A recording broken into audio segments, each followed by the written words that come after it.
We apologize for interrupting your doom scrolling. Now, for some positive leftist news. Hi comrades, it's me, your friendly neighborhood bothered boy. There's a lot of things in this world that bother me, but we're doing something a little different today. Instead, we're talking about all the things that are not bothering me today, because in fact, turns out there's quite a lot of positive leftist news to go around. So let's just jump into it, shall we? Protesters shut down Port of Vancouver to stop arms shipment to Israel. On February 1st, activists blockaded all access points to the Port of Vancouver in an effort to stop arms shipments to Israel. Activists urged the government to impose an arms embargo on Israel following the recent ruling by the International Court of Justice implicating Israel in the genocide in Gaza. A call for a ceasefire without an arms embargo amounts to complicity. Simultaneously, over 800 officials from the US, the UK, and the EU issued a joint dissenting letter criticizing their government's policies for undermining moral standing and impeding efforts to advocate for justice and human rights globally.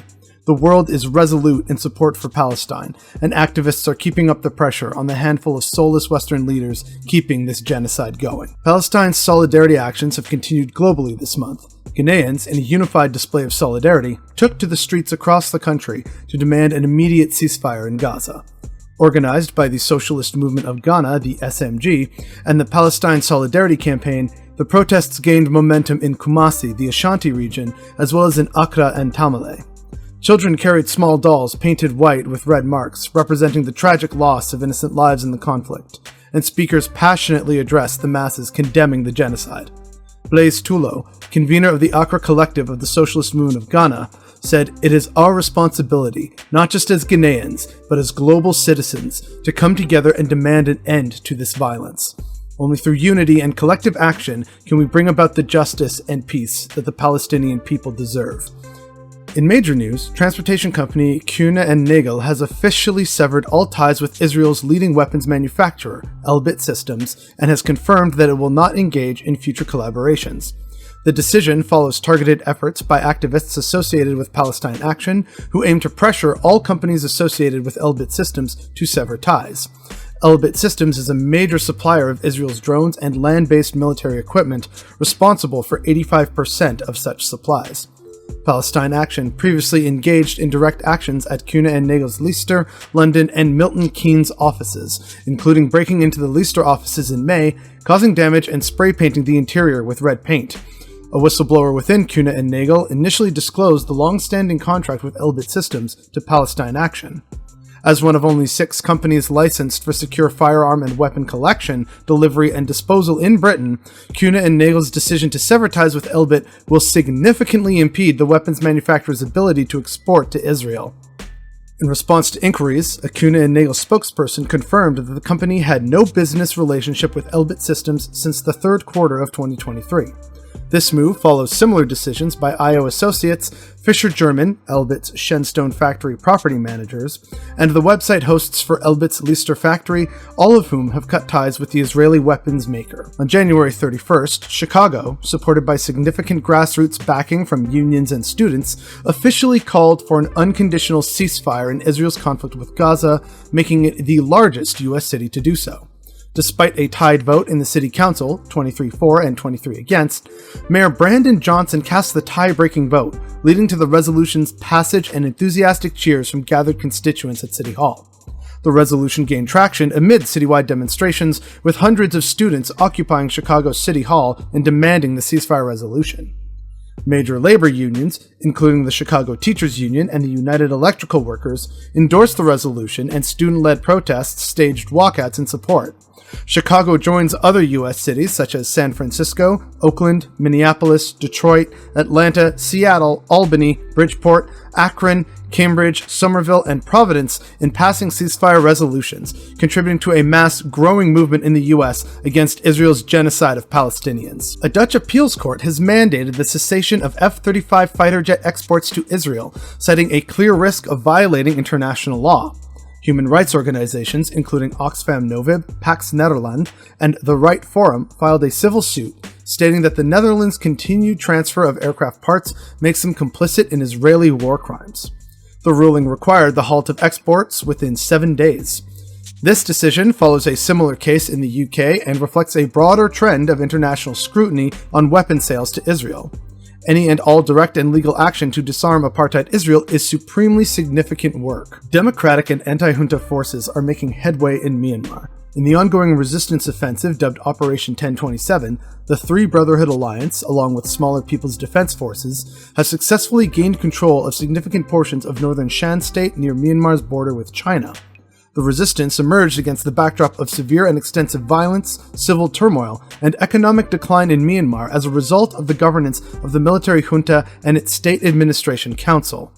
Rebel forces have now seized approximately 150 military outposts, disrupted major border crossings, and taken over key towns and highway junctions. Simultaneously, Allied forces have attacked junta positions in other regions. With these advancements, some analysts predict the eventual collapse of Myanmar's military rule, established following the 2021 coup, stating that it is now a matter of when, not if. All power to the people. 10,000 Indian farmers took to the streets to march toward New Delhi on February 13th, demanding a minimum support price for produce, loan waivers, debt relief, and the scrapping of the Electricity Amendment Bill. The protest, a continuation of demonstrations 2 years ago, was organized by farmers' unions and involved hundreds of unions reiterating demands presented in a 12-point charter. While the farmers were victorious in forcing the government to repeal the 3 agricultural laws, which they had argued would open the sector up to corporate control and deregulation, the minimum support price question has remained unresolved since, despite government promises, and has been brought up in successive protests. The Albuquerque City Council has passed a permanent zero fares public transit program for all services provided by ABQ Ride. This decision solidifies the commitment to fare-free public transportation in Albuquerque. Mayor Keller stated, "Since the Zero Fare pilot program began, we have seen the positive impact it has had on the lives of our neighbors, friends, and visitors getting around town. Zero Fares is one example of how Albuquerque is paving the way for cities across the nation to implement equity-based initiatives that benefit everyone." Albuquerque is one of the largest U.S. cities to implement a zero-fare transit program, following the example set by Kansas City, Missouri, which initiated a similar program in 2020. ABQ Ride serves an average of 23,800 riders daily, with 88% residing in households earning less than $35,000 annually. Guaranteeing free public transit access to all will be key to mitigating climate change, and we are thrilled to see these car-dependent cities making these moves. Defying French and US imperialism, Mali, Niger, and Burkina Faso, 3 of Africa's poorest nations, challenged the influence of the Economic Community of West African States, otherwise known as ECOWAS, on January 29th. As former French colonies and key ECOWAS members, the countries condemned the illegal, illegitimate, inhumane, and irresponsible sanctions imposed by ECOWAS. These sanctions aimed to reverse popular military actions that overturned civilian governments aligned with French imperialists. The military interventions, labeled undemocratic in Western media, occurred in Mali 2020 and Niger 2023, resulting in the expulsion of French troops and reduced US involvement. The joint statement read, "ECOWAS, under the influence of foreign powers and having betrayed its founding principles, has become a threat to member states and their peoples. The organization has failed to assist our countries in the fight against terrorism and insecurity." In late January, workers at San Francisco's City Lights Booksellers and Publishers, a renowned independent bookstore with a legacy in radical literature, announced their decision to unionize, forming the City Lights Workers Union. The move is the culmination of nearly 8 to 9 months of efforts to address issues such as low pay, lack of transparency, and insufficient grievance processes. The union, affiliated with the Industrial Workers of the World, Local 660, aims to negotiate with management in good faith, and City Lights Executive Director Elaine Katzenberger welcomed the union, seeing it as an opportunity to improve the workplace. The City Lights Worker Union quotes from bookstore co-founder Lawrence Ferlinghetti's Populist Manifesto, To Poets with Love. "Don't wait for the revolution, or it'll happen without you." This unionization effort is part of an ongoing trend in California bookstores, with Moe's Books in Berkeley unionizing in March of 2021. In Germany, unions in several key sectors are currently striking, including train workers, pilots, airport security staff, and retail workers. Thanks to their sustained actions, which led to thousands of train cancellations, the Train Workers Union, GDL, has managed to negotiate a 35-hour workweek with their employer, Netanera Germany. There is hope that this win can be leveraged to secure the same deal at Germany's larger transport company, Deutsche Bahn. Congratulations to the organizers. Remember, folks, the union is what makes us strong. In Germany, nationwide protests against right-wing extremism and racism have persisted for weeks, triggered by revelations about a radical right-wing meeting in Potsdam attended by AfD fascist politicians, CDU conservative members, and the Conservative Union of Values. Protests have been growing in number since January, starting with 25,000 in Berlin and 10,000 in Potsdam on January 14th. Reaching hundreds of thousands in Berlin and Munich by the end of January, and with 100,000 showing up in Munich in February. Germans are making their message clear. Fridays for Future stated, "We will not allow people in our country to be excluded and persecuted. We defend ourselves against right-wing extremism and disgusting deportation fantasies. The silent majority is no longer silent." The U.S. Census Bureau has abandoned its plans to alter disability-related questions in response to growing opposition. Advocates for disabled individuals argued that they were not adequately consulted, and the proposed changes in the American Community Survey could lead to a more than 40% artificial reduction in their numbers, limiting access to crucial resources such as housing, schools, and program benefits. Census Bureau Director Robert Santos announced a pause to assess the needed adjustments to disability questions while maintaining the current ones in the 2025 American Community Survey. The Bureau aims to meet with disability advocates and to develop equitable and inclusive disability questions. Good news, good news, good news, said Scott Landis, an associate professor of sociology at Syracuse University, who is visually impaired. They got the message that we need to engage. The Ninth Circuit Court of Appeals has refused a preliminary injunction blocking HB 71, a law prohibiting and criminalizing gender-affirming medical care for transgender individuals under 18. The ACLU filed a 2023 lawsuit on behalf of 2 Idaho families, arguing that the law violates the constitutional rights of transgender youth and their parents. A district court judge in December of 2023 found the families likely to succeed in their challenge and halted enforcement of HB 71. Advocates, including the ACLU, praised the decision as a victory against discrimination and a defense of constitutional rights for transgender youth and their families. HB 71 and every ban like it are a dangerous attempt to discriminate against transgender youth, subvert the rights of their parents, and threaten the freedom and well-being of the very people this law claims to protect, said Lee Nolan Soul, staff attorney for the ACLU's LGBTQ and HIV project. We welcome this ruling from the Ninth Circuit and are grateful for the privilege of defending the constitutional rights of the families of Idaho. Once on the brink of extinction due to hunting in the 19th century, California sea otters are now emerging as unexpected heroes in the fight against climate change along the state's coastline. 2 groundbreaking studies shed light on how sea otters are effectively safeguarding these vital coastal ecosystems.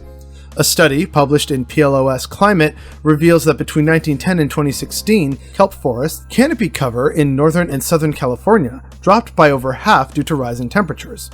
In contrast, along the central coast, where sea otters multiplied, canopy cover grew by an impressive 56%. The study attributes this growth to the otter's consumption of sea urchins, natural predators of kelp forests in the absence of otters.